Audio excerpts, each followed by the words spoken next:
Hi నమస్తే, నా పేరు చిరుమామిళ్ళ సుబ్బారావు. ఈరోజు టీచర్లోపల్లి అనే విలేజ్ వచ్చామండి. మస్తాన్ రెడ్డి గారు, చిలకల మస్తాన్ రెడ్డి గారి చేను దగ్గరకు వచ్చాము.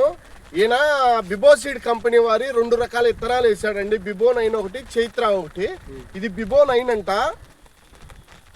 ఇప్పటికి 2 కట్టలే పెట్టాడంట ఒక్కొక్క ఎకరాకి. అంతేగా రెడ్డి గారు? ఒక్కసారి తోట చూడండి, కింద నుంచి పిలకలు ఎట్లా వచ్చాయో. మామూలుగా రియల్గా ఎకరానికి 2 కట్టలు పెడితే ఇంత హైట్ రావటం అనేది మామూలు విషయం కాదు. కానీ ఈ విత్తనం ఎదగిన విత్తనం చాలా ఎక్కువ కొమ్మలు వచ్చాయండి. పిలకలు ఎక్కువ ఉన్నాయి, మొక్క ఆరోగ్యంగా ఉంది, ఏ ప్రాబ్లం లేదు. మస్తారెడ్డి గారు, ఈ మొక్కల గురించి మీ అభిప్రాయం చెప్పండి ఒకసారి. రెడ్డి గారు అభిప్రాయం అండి, విత్తనం అయితే మంచిది, నాకు నచ్చింది. వైర్లెస్ కూడా పెద్ద కావపల్లె. Okay, very good. చెట్టుంది మామూలుగా కామనే.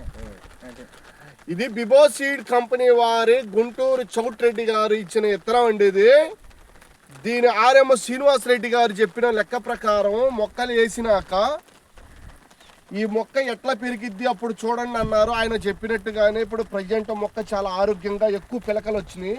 మొక్క ఆరోగ్యం చాలా బాగుందండి, మొక్క ఆరోగ్యంగా ఉంది. ఇప్పుడు ఈ మస్తాన్ రెడ్డి గారి మాటల్లో ఏంటంటే ఈ చేలో బొబ్బర శాతం కూడా చాలా తక్కువ ఉందంట. ఇట్లాంటి చేను ఏంటంటే నెక్స్ట్ మంత్ ఖచ్చితంగా ఇంకొక 15 days 20 daysలో మనం వచ్చి దీని రిజల్ట్ చూడొచ్చండి.